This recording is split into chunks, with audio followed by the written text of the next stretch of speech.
When you learn to trust in yourself, what you're really doing is trusting in the very wisdom that created you.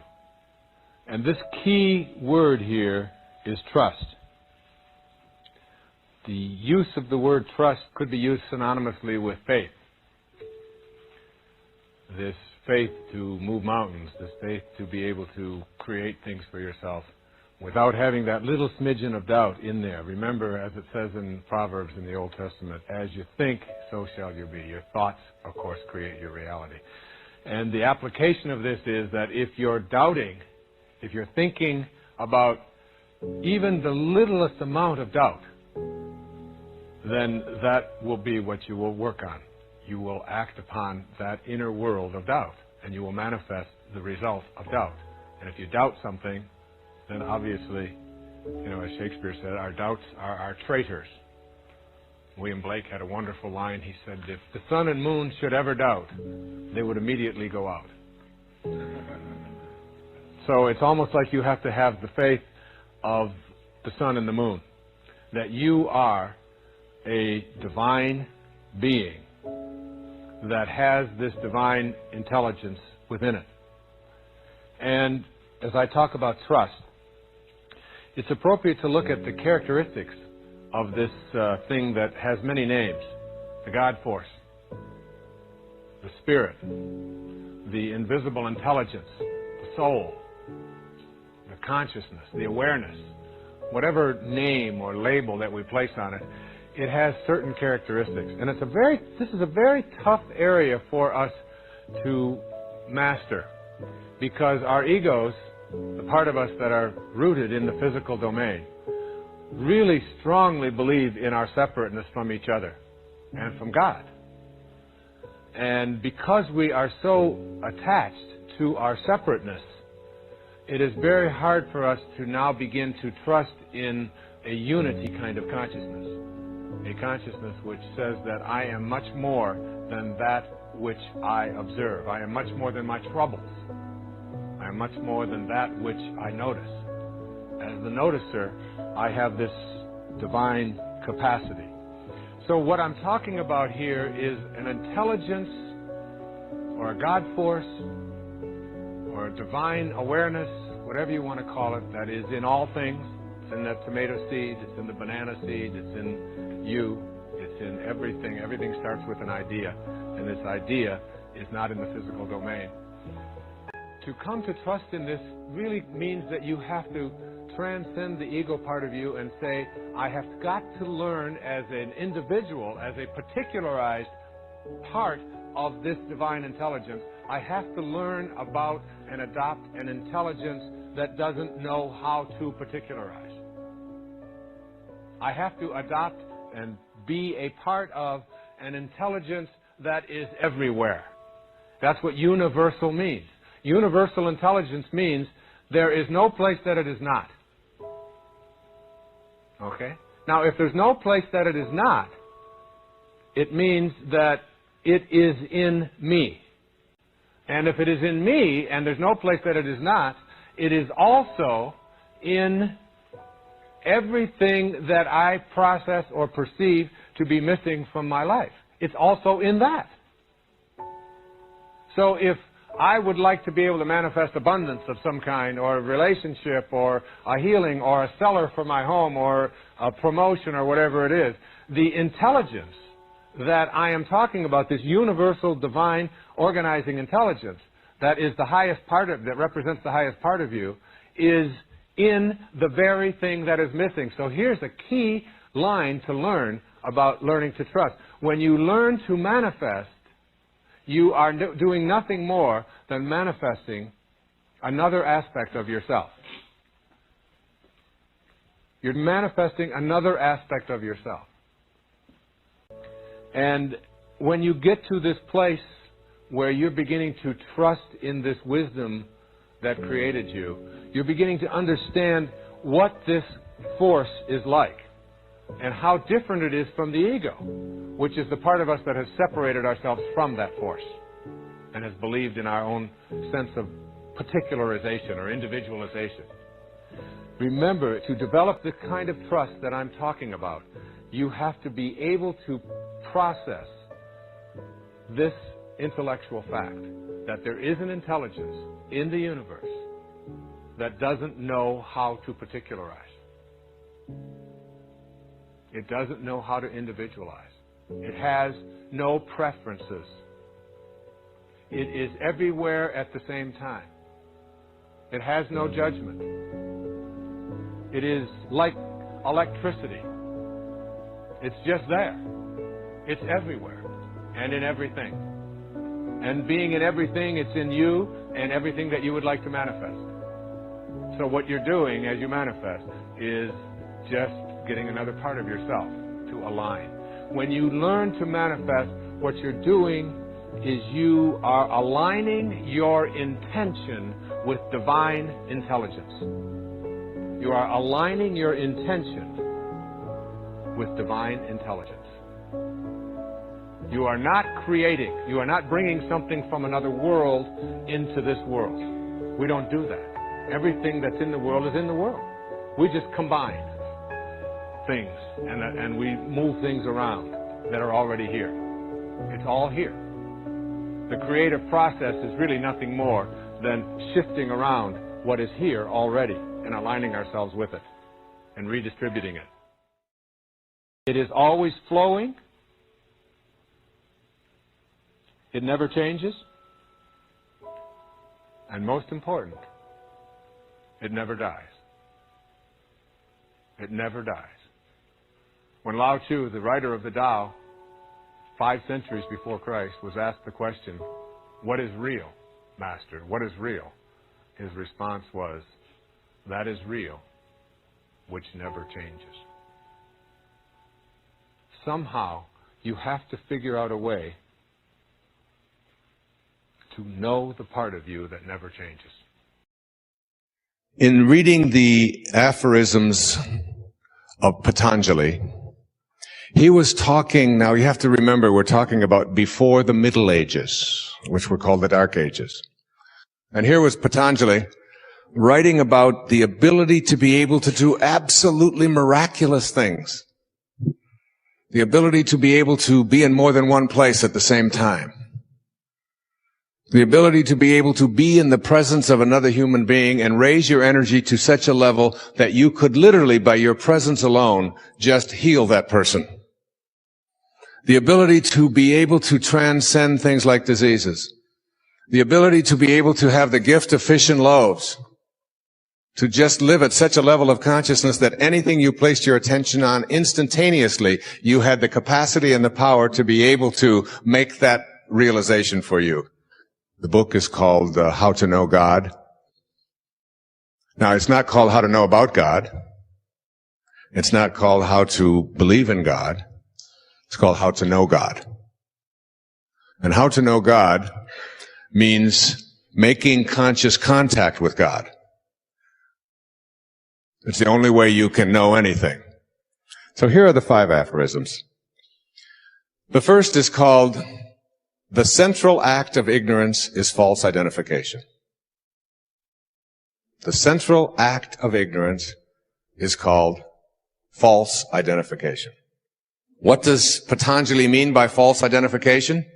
And what does he mean by ignorance? Ignorance is not to be assumed to mean that you are uninformed. It means that you are identifying yourself as a human being with your body and your possessions and this material world. And the central act of that ignorance is the identification falsely with this world of the changing. But beyond the world of the changing is the changeless world. And once you start to identify yourself there and know that this is who you are, know it, like you're listening right now and you're watching, and the energy that is coming into you is coming through your eyes and ears and senses. And it is only your eyes and your ears and your senses that take this energy and twist it into something called evil or problems. It comes into your eyes, these energies, and into your ears, if it could be examined just before it hits your eyes, and just before it reaches your ears, and we could examine it very carefully, you would find that the scientists would say, no, there's no problems in that energy. There's no evil in that energy. Nope, it's just energy. It's just a frequency. It's vibrating at a certain speed. But as soon as it hits your senses and you begin to interpret it, problems begin to show up in your life. But the energy itself contains no problems. It's just energy. That's proper identification according to Patanjali. That's the first aphorism. The second aphorism sounds like this. The mind of the truly illumined, said Patanjali, is calm, because the peace of God within all things is known, even within the appearance of misery and disease.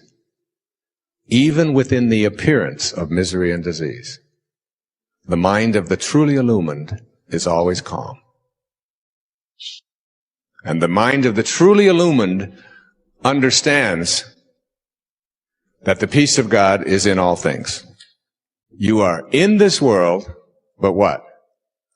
You are not of this world. That is not who you are. You are not of this world, even though you're in it. So you're filling out the forms, you send in your money to the IRS, and you stop at the red lights, and you obey the laws, and you follow the rules, that is, most of them, which seem to make sense, and the ones that don't, you're able to ignore, which you have to, otherwise we'll never have any growth. The third aphorism is quite simple, and it's one that's most troubling to many people in the West. Patanjali said, sin is non-existent. Sin is non-existent. There are only obstacles to one's ultimate union with God. You do not sin. When you behave toward another person in a harmful way, when you steal from another person, when you violate any of the commandments or whatever, you have not sinned. You have created an obstacle to your union with God. You see, the reason we don't want to put sin in there, according to Patanjali, is because it creates shame and guilt. Shame computes the absolute lowest in whether you're going to be strong or weak in your life. Shame is the lowest frequency emotion that is possible. It only computes at 25 on a scale of 1 to 1,000. The fourth aphorism that leads us into a spiritual solution to every problem sounds like this. And these last two are the ones that I absolutely resonate to and love the most. The person who is steadfast in his abstention from falsehood has the power to obtain for himself and others the fruits of good deeds without having to perform the deeds themselves.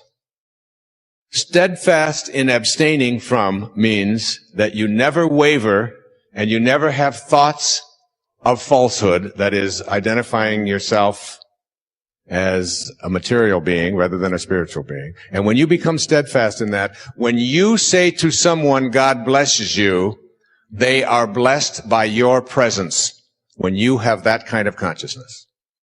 And you present yourself to someone and you are absolutely steadfast in abstention from falsehood. And in the presence of such a person, healing takes place.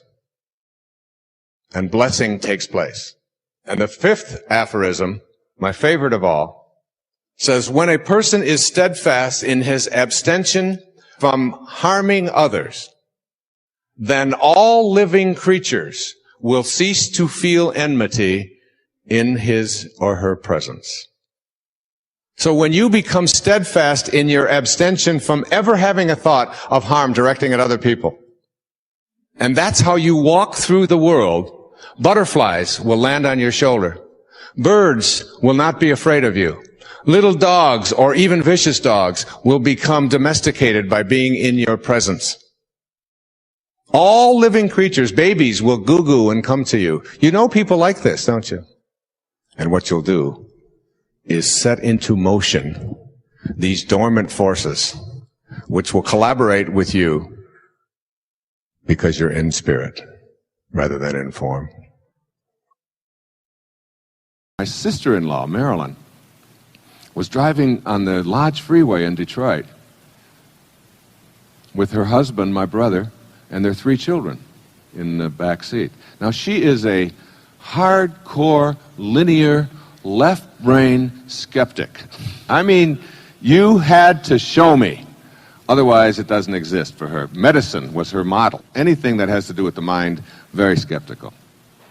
This car jumped the guardrail on the other side, on the southbound lane, and landed right in her face at 60 miles an hour. She saw the wheels coming and land right there. Every bone in her face was broken. Her kidneys were punctured. She had internal bleeding and was in intensive care for 13 weeks. They took her into the hospital unconscious. And no one thought that she was going to survive the night. She was really in bad shape. And they performed surgery on her for 14 hours. And there was a team of surgeons, 6 of them. And they were talking during the surgery. As you can imagine, for 14 hours you would be talking. My sister-in-law reported to me in 1971, when I was 31 years old, and just sort of starting on this path, that she watched the entire surgery. She said, Wayne, you're the only person, you're the only weird one in the family. All right? And you're weird enough to believe this, you know. So anyway, Marilyn said to me, Wayne, she said, what happened is that I left my body. And she said, I went up to the corner of the room. I was surrounded by this light, and I was in the presence of God. It was like a consciousness. It was like, I can't describe it because it doesn't have boundaries. It didn't have form, but it was a magnificent light. And I was there, and there was this tunnel. And I could have gone through this tunnel, and I had the choice, and it was so peaceful, and it felt so good. It was the most blissful I've ever been in my life. And she said, and I watched the surgeons performing on me, and I watched them working on my body, knowing that that wasn't me. When she came out of it after 14 hours of surgery, there were 2 of the surgeons, they were voting on whether they should continue this or not, or whether they should just pull the plug. She had very little heartbeat at all, and she was so badly punctured internally, and her bleeding was so bad, and there was infection and so on, that they just didn't think she would, and if she did survive, they thought it was. So 2 of them were saying, let's just give up on this, you know, and go on to other people. The 4 doctors prevailed, who said that we really believe that we can save this person. And Marilyn then made it. She had 3 little children, my 2 nephews and 1 niece, were in the backseat. They were just little children at the time, 2, 4, and 5. And Marilyn decided that she could re-enter, even though it was painful and didn't want to do it. She was given, it's like given the choice. And she went back. And when she came out of it, she told the surgeons which ones had said, let's give up on it, and which ones had said, let's stay with it. And she had gave them word for word what they had said in this event. And she said it was at that time that I became really, truly aware. And she said since then, she has gotten to meet some of what they call NDEers, near-death experiences. And that everybody who has this near-death experience, Raymond Moody writes about it, has the same thing to report. And that is that when they come back, and they do it reluctantly, they have what we call the big picture. And since then, I mean, you wouldn't believe my sister-in-law. She is the calmest, most loving, easiest going. You can't get to her. You can't get to her. She has an inner candle flame that never flickers, though the worst goes before her. And the worst is my brother. And he goes before her all the time. And he's very linear. He's an insurance, he's a wonderful, loving, beautiful person. All of his stuff is motivated out of caring and concern. He wants to always, but he wants to do so damn much that it becomes like, all right, enough, I got the map. All right, yeah, but do you know which turn to make? Yeah, I know. And it's half an hour of that kind of. And she just sits there and just reads. And when there's a family squabble and people get themselves all upset, she just picks up a book and just excuses herself. And she goes over into the corner, and the kids say, you know, when someone will be around, their friends, they say, what's with your mom? And they all say, oh, she's got the big picture. It's like having the big picture. And these people, all of them report when they come back from that, they have this like near-death experience. It's like tension and stress and anxiety and fear and all of that stuff that occupies so much of our lives is just gone. It's just not a part of the consciousness any longer. My suggestion is that we don't have to have that kind of traumatic event happen to our form to understand the universal principles and to surrender to them and to make them work every day in our life. That we don't have to go there. That we can unmuddle all of this metaphysical psychobabble, jargons kind of stuff, and begin to live the spiritual life. And have the understanding that we are truly spiritual beings, having a human experience. And that the quality of that human experience is only available to us through our thoughts, through our mind, through our divine connection. And that whatever your religious belief, whatever label you place on yourself, try not to think of yourself as Christian. Try to be Christ-like, and you'll know what I'm talking about. Try not to think of yourself as Jewish, but be Jehovah-like, or Buddha-like, or Mohammed-like. These were not people who were asking anyone to deify idols and wooden deities and an orthodoxy. But instead we're talking about kindness and love and forgiveness and gentleness and spirit, and that we're all connected, and you begin to live that way. And it's really quite an easy thing to do.